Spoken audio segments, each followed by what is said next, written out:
At first, Martha Bell assumed the bobcat was after the warmth. That was the most reasonable explanation at 5:12 in the morning, when the nursery grounds were still dark and every surface in the valley held the cold of night like a grudge. Belridge Gardens sat at the far edge of town where the paved road narrowed, the houses thinned out, and the land gave itself over to long production beds, hoop tunnels, potting sheds, and rows of glass-roofed greenhouses that glowed faintly even before sunrise. In spring and summer, the place felt almost cheerful, full of color and motion, and customers who wanted petunias, tomato starts, hanging baskets, and advice they often ignored. But in late autumn, before opening hours, the nursery belonged to a different world. The display yard sat empty. The shade cloth hung still over the perennial section. The irrigation timers clicked in the distance. Frost silvered the gravel lanes, and the long greenhouse walls reflected the security lights in dull bands of pale yellow. Martha had owned the place for 26 years. At 62, she had the sort of practical toughness people sometimes mistook for severity until they saw her crouch in the dirt to rescue a bent seedling, or spend 20 minutes explaining root rot to a stranger with the patience of a saint.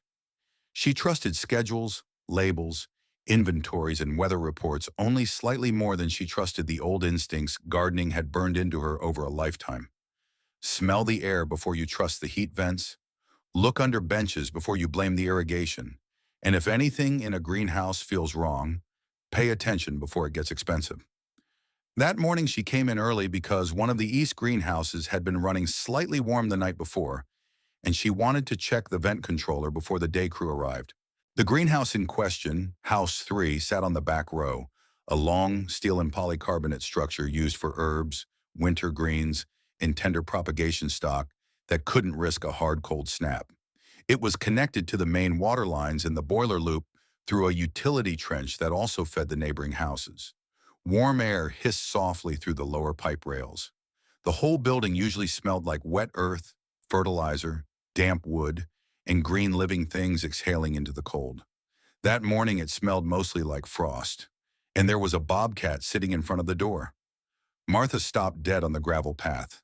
The animal was crouched directly against the threshold, body low, paws planted, head angled not toward the dark fields or the perimeter fence, but toward the bottom corner of the greenhouse door.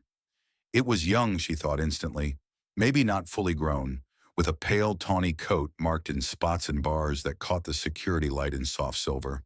Its ears stood sharply tufted. Its tail was wrapped close. It looked too still to be resting and too deliberate to be frightened. It should have run the second it saw her. It didn't. It glanced toward her once, bright amber eyes catching the light. Then it turned back to the door. Martha felt something move in her chest that had nothing to do with the cold. "Well," she said softly to no one, "that's not ordinary."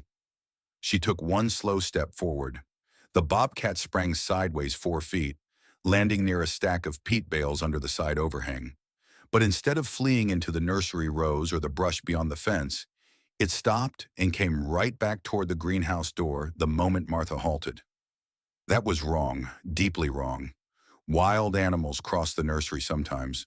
Foxes at dawn, raccoons in the potting shed if someone forgot the birdseed bin open, deer in winter when the irrigation lines still dripped warmth into the ditches. Once, years ago, a mountain lion track in the frost behind the compost heap. But those animals used the property the way weather used it, passing through, never wanting witnesses. This bobcat was not passing through. It was staying with the door. Martha glanced back toward the employee lot. No one yet. She was first in, which suddenly felt much less like a point of pride and more like a problem. She pulled her phone from her jacket pocket and almost called her foreman. Then the bobcat struck the greenhouse door with one paw, not clawing wildly, not throwing itself at the panel. A hard, deliberate scrape slap against the lower metal frame. Martha froze. The sound carried sharply in the pre-dawn quiet, a small metallic crack against the greenhouse wall. Then she heard something else, very faint, from inside. Knock. She straightened so fast her back protested. The bobcat stared at the bottom of the door again. Martha listened hard. Greenhouses made 1,000 little noises when heating systems cycled. Pipe ticks, vent flutter, shade cord sway, drip emitter pops. She knew all of them. This sound did not belong to the building. Knock, knock, muffled. From below bench height, she moved toward the door at once. The bobcat backed away, circled to the side panel, and came right back again, pacing now in a tight, agitated line along the threshold. Its whole body had the strained, frustrated energy of an animal that had discovered a problem and lacked the anatomy to solve it. Martha unlocked the greenhouse door with fingers that suddenly felt too thick for the key. It stuck once in the cold, then gave. She pulled the door open and warm, damp air breathed out around her face. "Hello," she called. No answer, only the familiar wet green smell of House 3 and the low whisper of heater fans. The interior glowed in weak utility light from the aisle fixtures, left on overnight.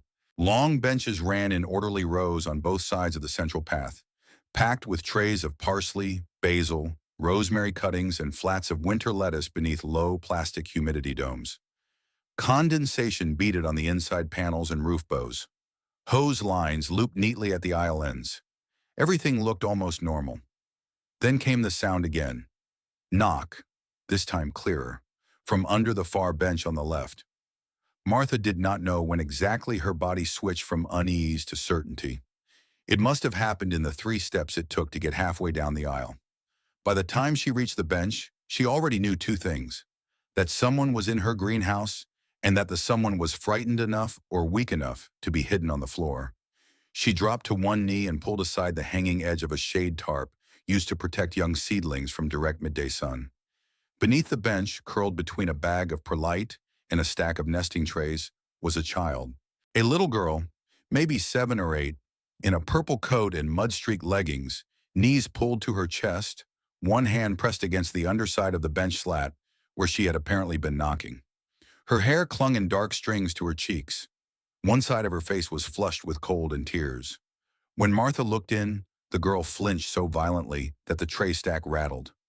"Oh, sweetheart," Martha said, the words leaving her before she thought to choose them. "It's all right. I've got you." The girl only stared. Then in a voice so hoarse it barely sounded like a child's, she whispered, "Please don't let him in." The air in the greenhouse seemed to change temperature. Martha's heart hit hard enough to hurt. She looked instinctively over her shoulder toward the open door. The bobcat stood there in the threshold, not entering, just watching. Not the threat, her mind supplied instantly. The warning. She turned back to the girl. "No one is coming in," she said. "You're safe. Can you tell me your name?" The child swallowed. "Mia." "All right, Mia. My name is Martha. I own this nursery. You're safe here." Mia looked unconvinced, which told Martha more than words would have. Martha kept her voice low and steady while she slowly reached into her pocket for her phone. She did not take her eyes off the girl's face. "I'm going to call for help now. Is that okay?" Mia gave the smallest possible nod. Martha backed out from the bench and stood, already dialing 911. Her report came out clipped and plain because panic was wasted motion. Child found hiding in greenhouse, distressed, possible threat, possible overnight exposure, no obvious major bleeding, immediate police and EMS needed. The dispatcher asked her to repeat the address twice. Then, because dispatchers heard patterns before they understood stories, she asked, "Is the person who may have threatened the child on scene?" Martha looked toward the door. The bobcat was still there. "No," she said, "but something knew she was here before I did." The dispatcher did not take the bait of that sentence. She promised units. Good. Martha hung up and turned all her attention back to Mia. The child was trembling hard now that the first wall of silence had broken. Not from cold alone. The greenhouse was warm enough to keep plants alive. Warm enough, maybe, that she had chosen it deliberately as a hiding place after dark. Her hands were filthy. One sneaker was missing. The cuff of her coat sleeve was ripped. There was dried mud on both knees and a scrape along one wrist. No visible blood beyond that. "How long have you been in here?" Martha asked gently. Mia blinked at her as if time had become meaningless. "Since dark." Martha fought the urge to curse out loud. The girl had somehow spent the whole night under a nursery bench, alone, frightened, and silent enough that no one on the property had known. The heater pipes and fans would have kept the greenhouse warm. The shade tarp and trays would have hidden her from a quick glance. Anyone looking from the outside would have seen only rows of plants. Anyone except, apparently, the bobcat. The thought lingered at the edge of Martha's mind, but had no room yet to be explored. There were immediate things to do. She crouched again with a clean towel from the propagation sink and a bottle of water. Mia took the water with both hands and drank too fast until she coughed. Martha slowed her, checked for obvious injury without touching more than necessary, kept talking in a soft, factual stream because silence around frightened children could become a trap. "Do you hurt anywhere bad?" "My ankle." "Did you fall?" A nod. "Did you come here by yourself?" Another nod. "Is your mom looking for you?" A longer silence. Then, "I think so." That sentence landed wrong. Before Martha could shape the next question, tires crunched outside on the gravel lane. The bobcat moved instantly. It sprang off the threshold to the side wall, paced once beneath the vent box, and looked toward the drive where the first sheriff's SUV and the ambulance van were pulling in. Then, astonishingly, it came back to the doorway and sat again, keeping just outside the line of warm greenhouse light. Deputy Allison Reed came through the open door first, hand near her belt but posture carefully lowered when she saw Martha on the floor and the child under the bench. Allison was 32, quick-eyed, and carried the sort of grounded calm that made rooms decide to obey her. One glance told her enough. "What have we got?" "Female child, says her name is Mia," Martha replied. "Been here since dark. Says not to let him in." Allison's face sharpened. Behind her, the paramedic team entered with blankets and a pediatric kit, stopping short when they noticed the bobcat at the doorway. "What the hell?" one of them murmured. "No time," Allison said. "Lock eyes on the child." That set the tone for the next 10 minutes. The medics warmed Mia, checked her vitals, wrapped the ankle, and found no life-threatening injury beyond exposure, dehydration, and stress. She began crying in earnest only once the blanket was around her shoulders, and an adult she did not know but instinctively trusted handed her a stuffed orange foam fox from the ambulance pediatric bag. That cry was somehow more frightening than her silence had been, because it meant the shock was loosening enough for feeling to get in. Allison stayed on the floor beside her, not pushing too hard, only enough to establish facts that might stop something worse from happening. Mia's last name was Garner. She was 8, not 7. She lived in the mobile home strip down by Miller Road. She had run from a man in the house after her mother's night shift had not yet ended, and the man, her mother's boyfriend as it turned out, came home drunk and angry. She had crossed the drainage ditch, then the empty lot, then the nursery fence line because she knew the greenhouses glowed at night and thought they would be warm. She had hidden under the bench when she heard a truck on the road and was too scared to come back out. Allison's radio crackled then. A missing child, BOLO, from the previous night had just been connected to the name Mia Garner. Patrol units had already been searching the trailer park perimeter and creek corridor for hours. The mother was at the sheriff's substation making a report and had apparently been close to breaking apart by the time daylight came without her daughter turning up. Allison closed her eyes once, briefly, and then kept her voice level. "All right," she said softly to Mia. "Your mom is looking for you. She's going to be very happy to see you." Mia's lower lip shook. "I didn't want him to find me." "He won't." Martha believed her. Outside, more units arrived. The back lane of Belridge Gardens filled with the awkward collision of nursery reality and police procedure. Patrol SUVs beside mulch pallets, an ambulance against the herb loading dock, 2 deputies stringing a perimeter, not because the greenhouse was dangerous, but because the moment was. The foreman, Luis, pulled in for his shift, took one look, and wisely kept every worker well away from House 3. The bobcat remained just outside the doorway through almost all of it. Not close enough to interfere, not tame enough to belong, but fixed in place as if some private obligation had not yet been fully discharged. The deputies all saw it. The medics saw it. Martha saw each of them look toward it in small, stunned intervals, and then look away because none of them had a professional category for what it was doing there. When Mia was finally lifted carefully onto the stretcher chair, blanket wrapped and clutching the foam fox, she looked toward the door. The bobcat was framed in the weak dawn like a cutout against wet gravel in the pale side of the next greenhouse. "That kitty," she whispered. Martha and Allison followed her gaze.